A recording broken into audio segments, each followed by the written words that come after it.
I've generated $100 million in revenue in sales, and after working with thousands of sales reps, these are the 6 top qualities that I look for when hiring new salespeople to any team. So the 6 qualities to look for in high-end salespeople is really based off of the thousands of reps at this point that I have worked with, both as a sales rep and as a manager, and of course myself as a rep as well. But I think the biggest thing with these is understanding this is not an exhaustive list by any means. If we were to create an exhaustive list, that would take forever, right?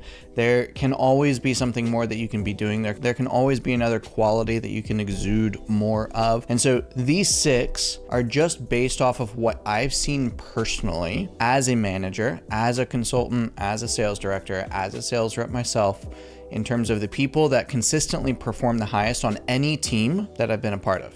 So quality number 1 is audacity. Audacity doesn't mean doing stupid stuff. It means going and being willing to take a risk, being willing to try something, knowing that it may not necessarily work out. And usually the way that this shows up in sales reps is being willing to follow up, and being willing to maybe even follow up a little bit too much, being a little bit too pushy, maybe learning to go ahead and just push the boundaries of what might be socially acceptable, both on the sales calls and then also with the team, right? Being audacious in terms of innovating and how you're doing processes and challenging management whenever they come out with a new thing, and just going and being somebody who consistently takes risks and pushes boundaries, I think is a very good thing, especially in sales, because we already know that sales is tough. And so in order to really succeed at the highest level, pushing through that toughness, if you will, pushing through those adversities and those difficulties is really a big deal as a sales rep. If you really want to be a top performer, audacity is one of the biggest things that I look for.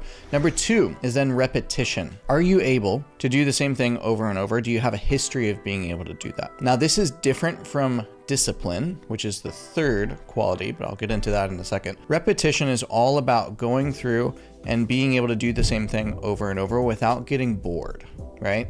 This is really key because in sales, you're oftentimes having very similar conversations all day, every day. Every day of the week, you're probably taking a few inbound booked calls. You're probably doing a few outbound dials. You're probably asking for referrals. You're probably doing a couple of things consistently, repetitively over a long period of time. And so if you get bored in doing the same thing over and over, then you will end up burning out. You will end up losing energy. You will end up just losing in sales. So you have to be able to show a history of being able to repeat boring things over and over for an extended period of time. All right, one of the best ways to look for this is, again, in past times where a rep has been able to do this. So maybe it is health, right? If you see somebody who's in great shape, not just not overweight, but in great shape, right? That's one way to be able to see this. Not the only way by any means, but it is definitely something to take note of. Number 3 now is discipline. The 3rd quality to look for in top salespeople is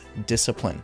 Now, discipline is being able to do something even if you don't want to. So there's a difference between boredom and not wanting to do something. So if you don't want to do something, but you know that it's good for you, do you still push through the lack of desire and even the adversity of the negative feelings that you have that propensity towards whatever that thing is? So, let's just say if we go back to the fitness example, there's probably times in the mornings where you really don't want to go to the gym. Do you still push through and go, right? There's probably days in sales where you don't want to outbound because you don't have a lot of appointments on the calendar, but you know that it's good for you and you know that you should. So do you actually push through and do that even if you don't want to right in that moment? So in my mind, discipline is being able to put aside current feelings or perspectives around a situation and being able to step into the higher level perspective of, is this thing helpful for me and my future and for getting me towards my goals, or is it not? And if it is,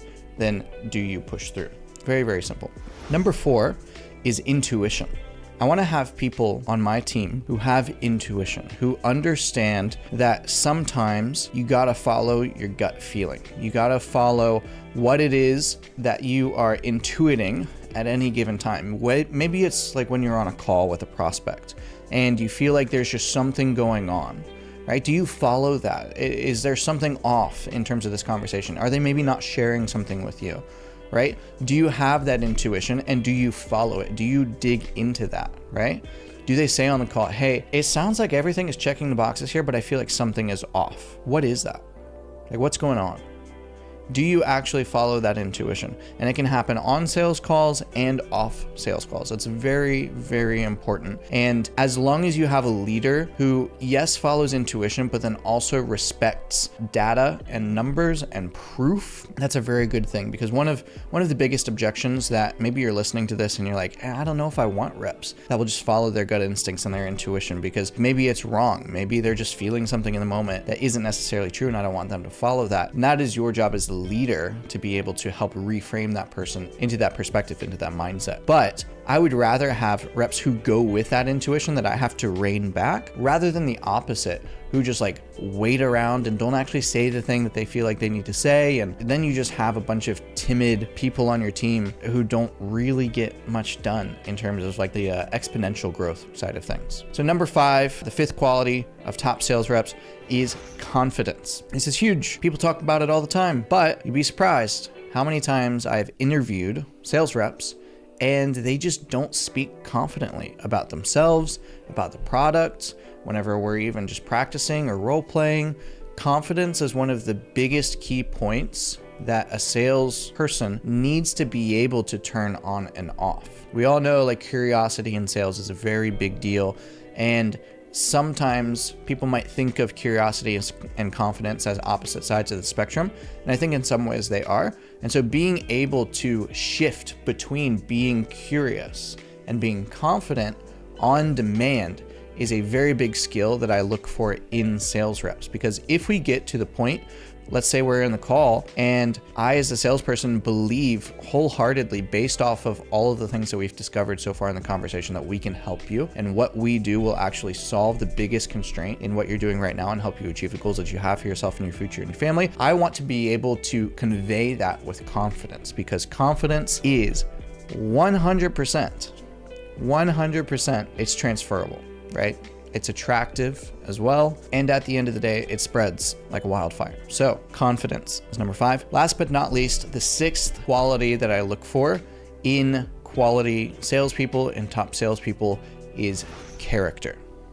There are lots of things that fall under this umbrella: honesty, integrity, transparency, being able to say what needs said, being willing to do the right thing, even if it isn't necessarily in your own best interest right in the moment. Character is a really big deal. I can't be worrying about anybody on my team doing dumb things, right? Lying on calls. I can't be worried about people trying to get prospects across the line because they want to make a commission off of them, even though they feel like we won't necessarily be able to help them. That is very, very important. And so that's why it is number 6, 6th quality when looking for top salespeople is character. So let's go back through this. Number 1 is audacity. Number 2 is repetition. Number 3 is discipline. Number 4 is intuition. Number 5 is confidence. And number 6 is character. If you have these 6 qualities in a sales rep that you are interviewing, get them on your team ASAP. Of course, given some other things line up, but at the end of the day, those are the 6 qualities that I personally look for, having now worked with thousands of sales reps and generated 100 million in revenue. So hopefully that's helpful. Put your takeaways in the comments below if you have any questions about each of those qualities or feel like something else should be added. I'm curious what you feel like should be added to this list of qualities to look for in top salespeople. Put that down in the comments below, and I'll see you there.